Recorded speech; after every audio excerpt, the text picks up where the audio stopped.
Buongiorno, buona gente. Good day, everyone. The time has come to reopen the chapel on the last weekend of June. Since COVID is still a dangerous threat, there are going to be guidelines from the CDC, the Cross Health Department, and the diocese that we have to follow for everyone's safety. I think you're expecting this. Now keep in mind, number one, you don't have to go to Mass on Sunday. The bishops are insistent that if you're over 60, if you've got concern about your health, or just plain uncomfortable, like many of us are still, please stay home. Watch the Mass that we're going to record on Saturday. And remember to make Sunday holy in your home. Something new. There will be 2 Masses on weekends now, even though it is summer. We're going to have one on Saturday at 4 p.m., and that Mass will be recorded for Sunday. And the other will be at the normal time, at 11 a.m. Now here's the deal. Guidelines demand that we can only have a 25% of our capacity for the chapel. So that means we are saying about 60 people will be able to be here at the same time for the amount of time we take to celebrate Mass. Now, Emilio is sending out a survey, and his telephone number will also be indicated if you can indicate the preference of the day you want to attend, or if you have any questions, we're ready to help you. Now, this is different, but you do hear on TV, these are different times. More on that later. How do you get into the chapel? Through the doors. And you can come through the door, the front door, and exit through the front door, or the side door. But without walls of 6 feet between people. That's that social distance, just like if you go to Walmart or the other stores out in town. Now, if you have a handicapped necessity, give us a call, give us an email, and we're going to have a special team of people trained here for every Mass to kind of like ensure that everyone is comfortable and happy. Upon entering, we have signs up already that are going to remind you that if you're sick, you're not feeling well, you got flu, or feeling fluish, don't come in. But you know what? Some of us have allergies, and some of us will sneeze. Some of us will be coughing. Well, that's why you need to have the face mask on. Please bring your own face mask. Your Sunday face mask. I got my Sunday right here in Franciscan brown. Cloth are preferable. We'll have the cloth, the paper for you, but bring your own, and your own design. But again, I think that's going to be obvious, but we can't take chances. We have to make sure everyone is comfortable. All the usual pandemic alerts, we keep emphasizing the social distance, wearing face masks, and by the way, Viterbo has made a requirement for all face masks on campus. Hand sanitizers, voila, will be all over the chapel. You can bring your own too, that's even better. But we're going to have it all over the chapel per guidelines of the diocese itself. They will be positioned as you enter. They'll be in the aisles. You'll see them all over. Please use them. They're not decorations. They're to ensure our sanitation.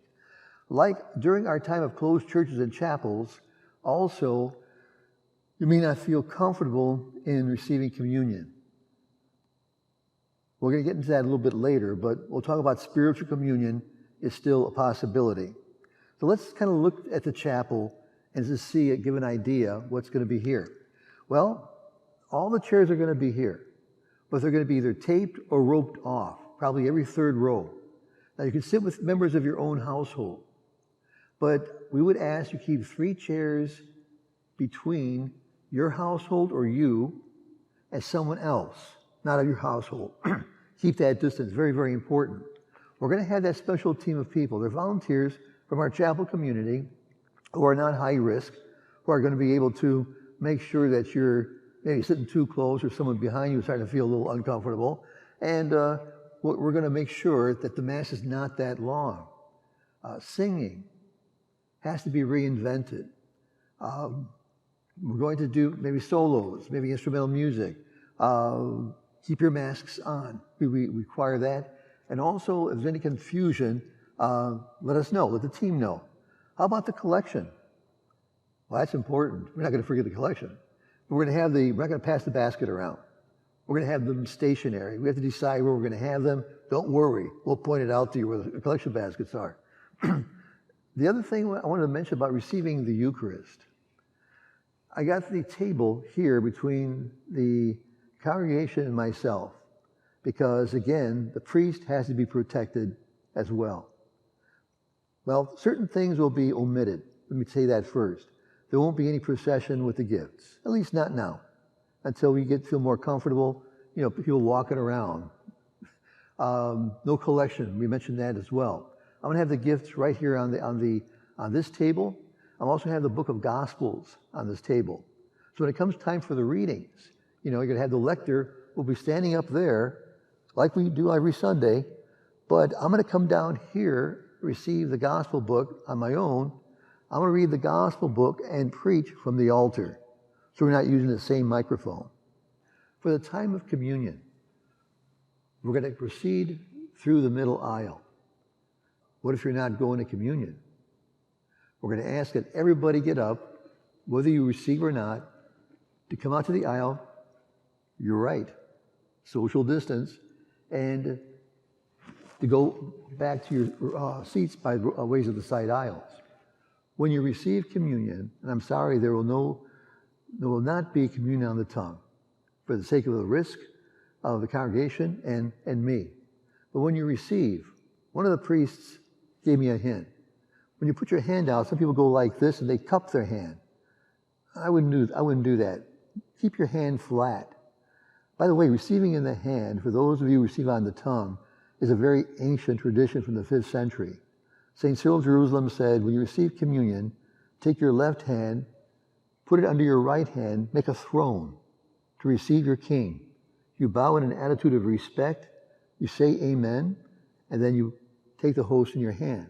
So when I will come down, I'll be wearing the face mask. And if I make contact with your hand, I'll have sanitizer right here. Also, you'll notice there'll be no bulletins, no songbooks. And if you have maybe the liturgy on your computer, your technology, we'll have to remind you at each Mass, we're going to have the silencer on. Now, once we get into a mode with this, once we get into it, it's probably going to be a time for us to kind of relax everything. But you know what? Did you ever hear the expression, let's err on the side of caution? I think we'll feel comfortable, and like I say, we're in this together, and let's do the best we can. Bottom line, Mass stays the same.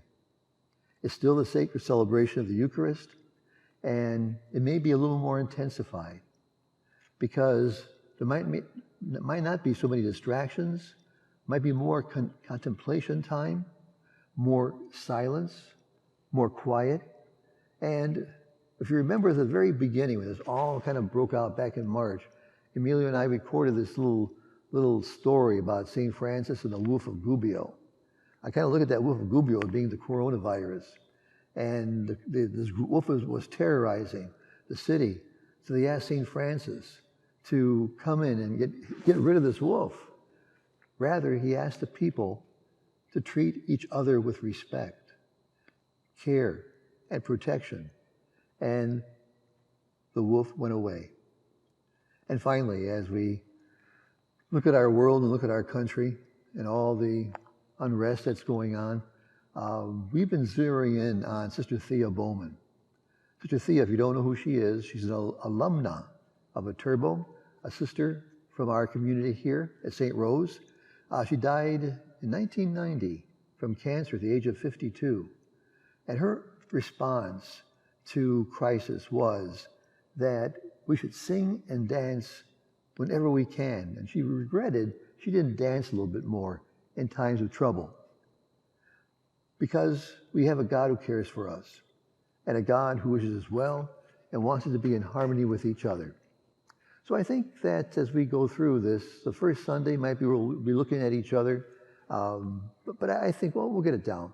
I just want to make sure that we are here for the sacred celebration of our coming together to witness the celebration of the Eucharist, which They tell us is a laus perennis mysterii, continuous praise of mystery.